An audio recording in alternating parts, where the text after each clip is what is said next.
সপ্তাহে একদিন বেশি করে ব্যাগ ভর্তি সবজি কিনে এভাবে ফ্রিজে গুছিয়ে রাখি বলেই পুরো সপ্তাহ আর বাজার করার ঝামেলাই থাকে না।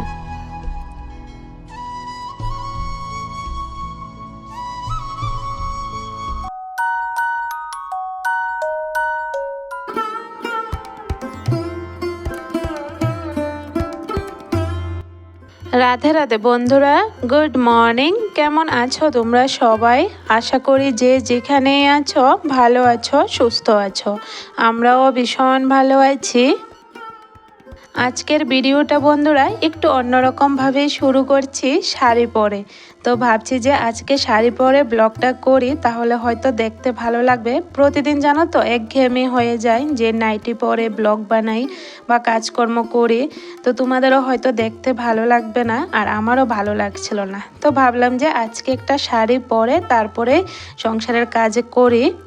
এমনিতে জানো তো এত এত শাড়ি পরে আছে, তবে শাড়ি কিন্তু আর পরা হয় না, গডরেজের শাড়িগুলো পরে আছে। তো ভাবলাম যে একটা একটা করে শাড়ি বাড়িতেই পরি। তো এখানে দেখো শাড়ি পরে একটু সাজগোজ করলাম, কারণ শাড়ি পরে কিন্তু পাগলের মতন থাকলে একদম বাজে লাগে। তো একটু সাজুগুজু করে এখন মেয়েটাকে নিয়ে চলে আসলাম বাইরে, মুখ ধোয়াবো। আমরা সকালে চা টিফিন খেয়ে নিয়েছি, বাবার পাপাও বাজারে চলে গেছে, বাজার নিয়ে আসলো। তো এখানে মেয়েটাকে মুখ ধুয়ে টিফিন খাইয়ে এখন ওকে খেলার জন্য ছেড়ে দিলাম। ও খেলা করছে, তো বাইরে একটু উঠানে ছেড়েছি। তো এদিকে আমি বিছানাটাও গুছিয়ে নিচ্ছি। আর জানো তো টিভির মধ্যে গান লাগিয়েছিলাম, ও বাইরে থেকে কিন্তু আমাকে ডাকছে, মা আমাকে ঘরে নাও। ও কার্টুন দেখবে, গানটা শেষ হয়ে কার্টুন চলে এসেছে। আর যখন কার্টুন আসলো ও সাথে সাথে আমাকে ডাকছে, আমাকে ঘরে নাও, আমি কার্টুন দেখব। তো দেখো ওকে আবার ঘরে নিয়ে আসলাম, ও বসে কার্টুন দেখছে আর এদিকে আমি ঘরদোয়ারটা গুছিয়ে নিচ্ছি। শাড়ি পরতে তো ভালো লাগে, দেখতেও ভীষণ ভালো লাগে। আমি জানি সকলকেই শাড়ি পরে ভালো লাগে, তবে কাজ করতে এতটা অসুবিধা হয় কি বলবো। এখানে দেখো না, আমি যে কাজ করছি আমার কিন্তু ভীষণ অসুবিধা হচ্ছে। অনেকটা অসুবিধা নিয়ে কিন্তু আমি কাজকর্মগুলো করছি। তারপরে জানো তো অর্ধেক কাজকর্ম সেরে আমি কিন্তু স্নান করে নিয়েছি, আর পারছি না শাড়ি পরে। যে কামটা আমি 5 মিনিটে করছি, এই কামটা কিন্তু 10 মিনিট লেগে যাচ্ছে শাড়ি পরে, এতটা অসুবিধা হচ্ছে। এই যে পরি না সবসময়, একটা অভ্যাস নেই। আর নাইটি পরে কাজ করে করে এমন অভ্যাস হয়ে গেছে, এখন শাড়ি পরলে কাজের অনেকটা অসুবিধা হয়। ব্যাগ ভর্তি বাজার নিয়ে আসলো, বাজারগুলা ঘরে রাখলো। আর যে কোমরের ডুগা, এগুলো আমি বাইরে সিঁড়ির মধ্যে রেখে দিয়েছি, বাইরে বসে কাটবো। তো ভাবছি যে আগে ঘর দুয়ার উঠোন বাড়িটা পরিষ্কার করি, তারপরে রান্নাঘরের কাজে ধরবো, কারণ আজকে রান্নার অনেকটা চাপ। তো ভাবলাম যে আগে বেডরুমের কাজ, উঠোন বাড়ির কাজ শেষ করি, তারপরে রান্নাঘরে একবারে ঢুকবো। তো এখানে দেখো উঠোনটা সুন্দর করে পরিষ্কার করে নিচ্ছি। প্রতিদিন সকালে আমাদের গৃহিণীদের কিন্তু একই রকম কাজকর্ম থাকে, তো এগুলা করতেই হয় যতই অসুবিধা হোক। এই যে দেখো উঠোন বাড়ি পরিষ্কার করা হয়ে গেল, ঘর দুয়ার গুছালাম, এক সাইড কিন্তু আমাদের পরিষ্কার হয়ে গেছে। এখন ধরবো রান্নাঘরের কাজে। তো রান্নাঘরে তো আজকে অনেকটা সময় লাগবে আমার। এখানে দেখো ব্যাগ ভর্তি বাজার নিয়ে আসলো, মাছও এনেছে। তো মাছটা উপরে রাখলাম, এখানে এই যে সবজিগুলো ঢেলে নিচ্ছি। অনেক কিছু সবজি এনেছে, সবজিগুলো এখন ব্যাগ থেকে আমি এমনিতেই ঢেলে রেখে দিয়েছি, একটু পরে গুছাবো। তারপরে এদিকে ভাতটাও বসিয়ে দিলাম।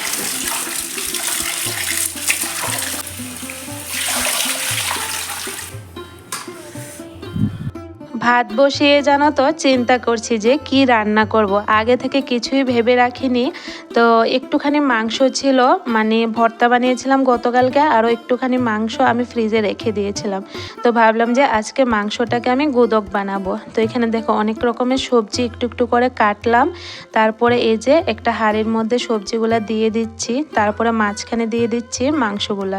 বেশি কিন্তু ছিল না, কয়েকটা পিস ছিল। তারপরে বাকি সবজিগুলো আমি এভাবে উপর করে দিয়ে দিচ্ছি। মাংসের গুদক খেতে কিন্তু আমার দারুণ লাগে। তো আদা কুচি দিয়েছি, কাঁচা লঙ্কা, জিরে, ধনিয়া, তারপরে হলুদের গুঁড়া, আর দিলাম নুন, আর একটুখানি সর্ষের তেল দিয়েছি। তারপরে অল্প জল দিয়ে এখন বসিয়ে দেব। একটু সময় লাগবে, বেশি সময় লাগে না এই গুদকটা হতে। অনেকে জানো তো এভাবে কিন্তু গুদক খায় না, তবে আমার ভীষণ ভালো লাগে। তো বাবার পাপাও কিন্তু খেতে চায় না, তো আজকে ওকে খাওয়াবো বানিয়ে। আর ও খাওয়ার পর বলে বলে কি জানো তো, ভীষণ ভালো নাকি হয়েছে। আচ্ছা যাই হোক, তো বাজার থেকে নিয়ে আসলো কুলগুলো ঢেলে রাখলাম একটা থালার মধ্যে। তারপরে চলে আসলাম বাইরে। আর কুমড়ের ডুগাগুলো দেখো কত কচি কচি ছিল, পাতাগুলো একদম কচি কচি। তো ভাবছি যে কড়া কড়া পাতাগুলো দিয়ে একটা বাটা বানাবো। কুমড়ের পাতার বাটা দেখবে গরম গরম ভাতের সাথে খেতে কিন্তু দারুণ লাগে। তো একদিকে তো আমি মাংসের গুদক বসিয়ে দিয়েছি, ভাতও বসিয়ে দিয়েছি, আর এখন এই যে পাতাগুলো নিয়ে নিচ্ছি। কুমড়ো পাতাটা কিছুক্ষণ সময় জলে ভিজিয়ে রাখবো, অনেক বালি কুমড়ের ডুগাগুলোতে। আমার শাশুড়ি মা আমাকে বলছে তুমি আজকে হঠাৎ করে কেন শাড়ি পরেছ। তা আমি বললাম এমনিই পরেছি, কেন ভালো লাগছে না? বলছে না না অনেকটা ভালো লাগছে, পরো। তো মাকে বলছি আপনি এই শাড়িটা পরবেন নাকি, পরলে নিয়ে যান, তাহলে আমি আর পরবো না।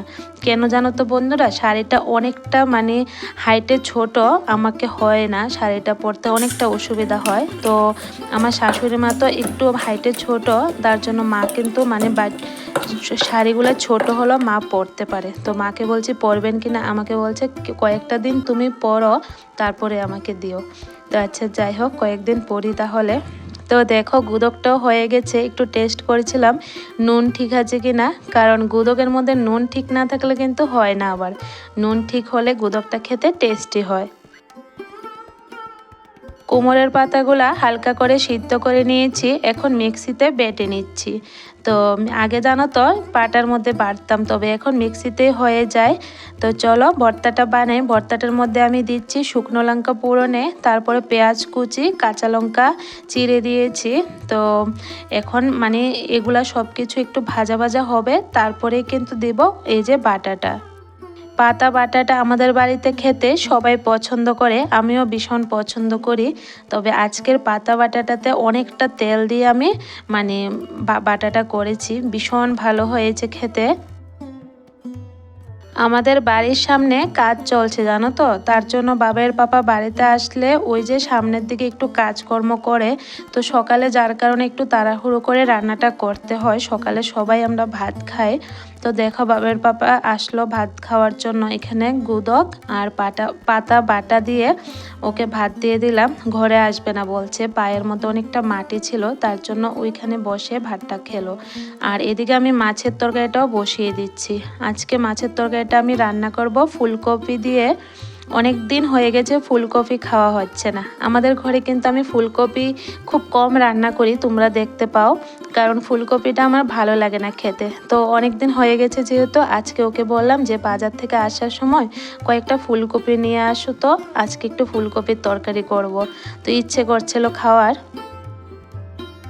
ঘড়িতে বাজে 11:15। এদিকে মেয়েটাকে খাওয়ালাম, ও কার্টুন দেখছে, আর রান্নাঘরের অবস্থা দেখো একদম খারাপ। সব কিছু রেখে আমি স্নান করে চলে আসলাম, স্নান করে পুজো দিয়ে এই যে মায়েদের জন্য তরকারি, মাছের তরকারি, কুল আরও পাতা বাটা নিয়ে দিয়ে আসলাম আমার শাশুড়ি মাকে। আমি কিন্তু স্নান করে নিয়েছি, এই যে বললাম তোমাদেরকে শাড়ি পরে আর কাজ করতে পারছি না, এতটা অসুবিধা হচ্ছে কি বলবো। তার জন্য তাড়াতাড়ি করে স্নান করে শাড়িটা ছেড়ে নিলাম, এখন নাইটি পরে শান্তিভাবে কাজকর্মগুলো করব। আচ্ছা বন্ধুরা, তোমরা যদি এখন অবধি কেউ আমার ভিডিওটার সাথে আছো, আমার ব্লগটা দেখছো, তাহলে তোমাদের কাছে যদি একটু হলেও ভালো লেগে থাকে তাহলে একটা লাইক করে দিও, আর চ্যানেলটাকে সাবস্ক্রাইব করে রেখো, তাহলে যখনই আমি নতুন ভিডিও পোস্ট করব সাথে সাথে কিন্তু তোমাদের কাছে নোটিফিকেশান চলে যাবে। আর কেমন লাগলো অবশ্যই কমেন্টে জানিও। একটা কমেন্ট এসেছে আমার ভিডিওতে যে দিদি ভাই মশারিটা একটু সুন্দর করে তুলবে, এরকম সুন্দর লাগে না। তো আইডিটার নামটা আমি বুঝতে পারছি না। তো এটা আমার মেয়েটার রুম ছিল জানো তো, বোন বা ভাই হোক কে বুঝতে পারছি না। তো আমি মেয়েটার রুমের মশারিটা না এমনিতেই তুলি, কারণ ও তো একটু পর পর মানে ঘুমায়, বা দুপুরে ঘুমালে আবার মশারি দিতে হয়, তার জন্য এমনিতেই তুলে রাখি। তবে যে সামনের রুমটা, এটার মশারি কিন্তু আমি সুন্দর করেই উঠাই। আর মেয়েটার রুমের মশারিটা সত্যি বলছি দেখতে একটু বাজে লাগে, আমিও জানি, তবে কি করো, বাচ্চার রুম তো বলো, সবসময় গুছিয়ে রাখা যায় না। তো যেভাবে রাখলে সুবিধা হয় এভাবেই কিন্তু রেখে দিই।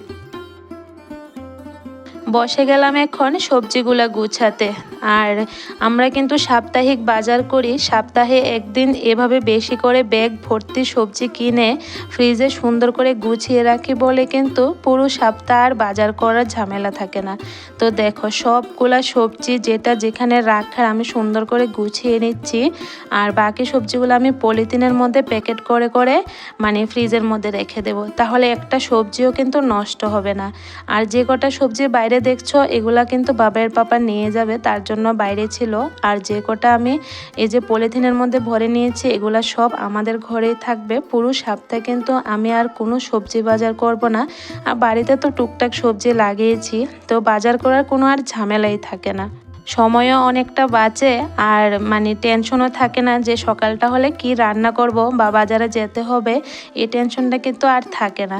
আর আজকে জানো তো বন্ধুরা, কড়াইটা বাইরে গিয়ে পরিষ্কার করেছি, দেখো কতটা পরিষ্কার হয়েছে। তারপরে দেখো এখানে বাসনটাও গুছিয়ে নিচ্ছি, সবজিগুলো গুছিয়ে। আর সবজিগুলো ভালোভাবে যদি না গুছিয়ে রাখি না তাহলে কিন্তু নষ্ট হয়ে যায়। তো অনেকটা হাতে সময় নিয়ে সবজিগুলো সুন্দর করে ফ্রিজের মধ্যে গুছিয়ে রাখলাম। এখন এই যে বাসনগুলি গুছিয়ে এই যে স্কুটির রুমটাকেও ভালো করে ঝাড় দিয়ে দিচ্ছি।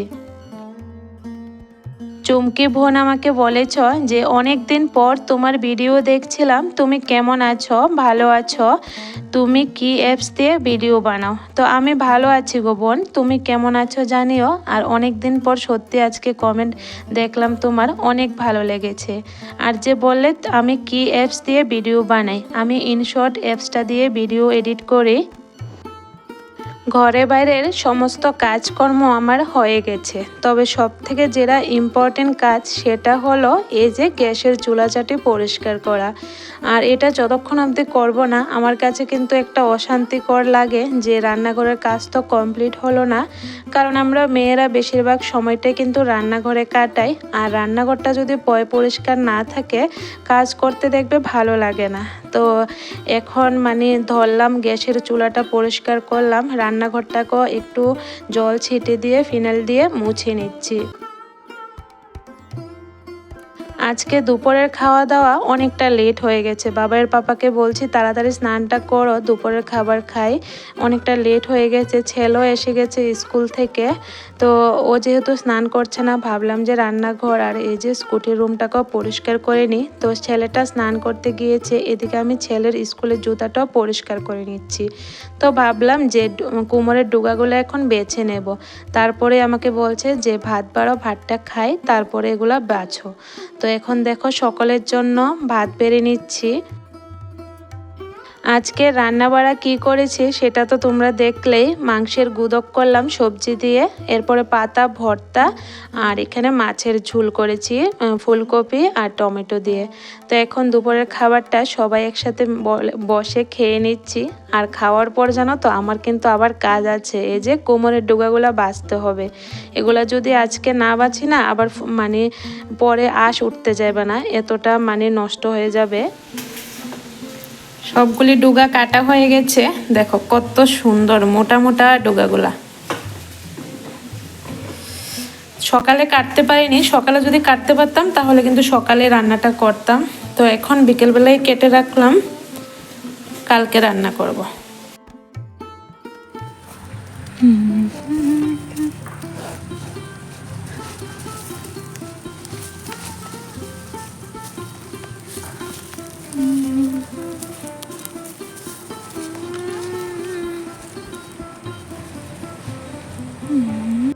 দেখো কত সুন্দর করে খাচ্ছে।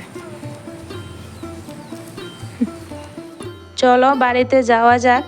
আর আজকে একটু স্পেশাল খাবার বানাবো বিকেলবেলা। এই যে দেখো দুধটা বসালাম জালে, আর আমার এত সুন্দর করে পরিষ্কার করা চুলাটা আবার নোংরা হলো দুধ পরে, এমন একটা রাগ উঠেছে কি বলবো। আচ্ছা যাই হোক, তারপরে ধুয়ে দিলাম। এখন এদিকে বসিয়ে দিলাম একটুখানি পায়েস। আজকে একটু পায়েস রান্না করব, ইচ্ছে করছে কেন জানি না, অনেক দিন হয়ে গেছে ঘরে পায়েস রান্না করছি না। তো ভাবলাম যে আজকে একটু পায়েস আর লুচি বানাবো। সবাই একসাথে বাড়িতে থাকলে জানো তো আমি একটু অন্যরকমভাবে টিফিন বানানোর চেষ্টা করি, তাহলে সবাই খেতে পছন্দ করে। তো এখন কিন্তু বিকেল মানে সন্ধে হয়ে গেছে প্রায়, তো এইদিকে আমি পায়েসও বসিয়ে দিলাম। পায়েসটা হতে তো অনেকটা সময় লাগে, আর লুচির জন্য আটাটা মেখে রেখেছি, পরে লুচিটা বানাবো। আজকের যে দিনটা এটা কিন্তু ছিল 14ই ফেব্রুয়ারি। তো 14ই ফেব্রুয়ারি এত সুন্দর একটা দিন, ভাবছি যে ঘরে স্পেশাল কিছু মিষ্টি রান্না করি। তো বাজার থেকে মিষ্টি কিনে এনে খেতে আমার এত একটা মানে তৃপ্তি হয় না বলতে পারো, আর বাড়িতে যদি বানাই খেতেও ভালো লাগে, সবাই একসাথে বসে খেতে পারি।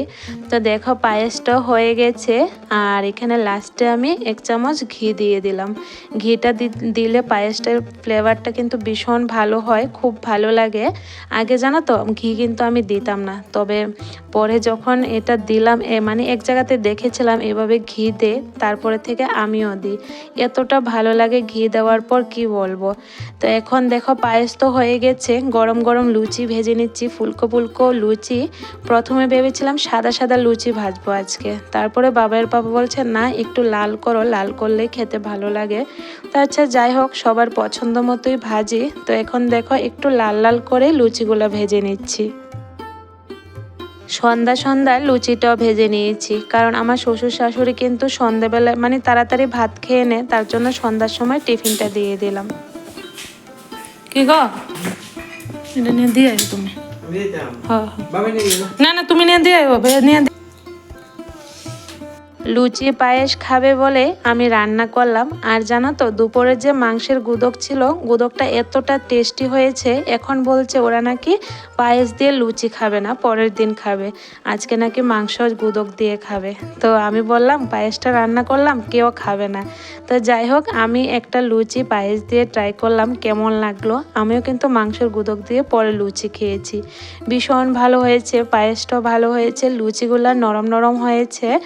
তো আজকে 14 ফেব্রুয়ারির দিনটা এভাবে কাটলো, খুব সুন্দরভাবে কাটিয়েছি। আর রাত্রে এভাবে স্পেশাল খাবার বানালে আমাদের বাড়িতে সবাই পছন্দ করে, মানে খেতে ভালোবাসে। পায়েস রান্না করার পর কেউই খেলো না, শুধু আমি, মেয়ে, আমার শ্বশুর শাশুড়ি, আমরা 4 জনে খেলাম, ওরা বাপ ছেলে আর খায়নি। তো চলো বন্ধুরা, আজকের ভিডিওটা এখানেই শেষ করি। দেখা হবে আগামীকাল নেক্সট কোনো ব্লগে। সবাই ভালো থেকো, সুস্থ থেকো, গুড নাইট। আর 14 ফেব্রুয়ারির দিনটা তোমরা কে কিভাবে কাটালে অবশ্যই কমেন্টে জানিও।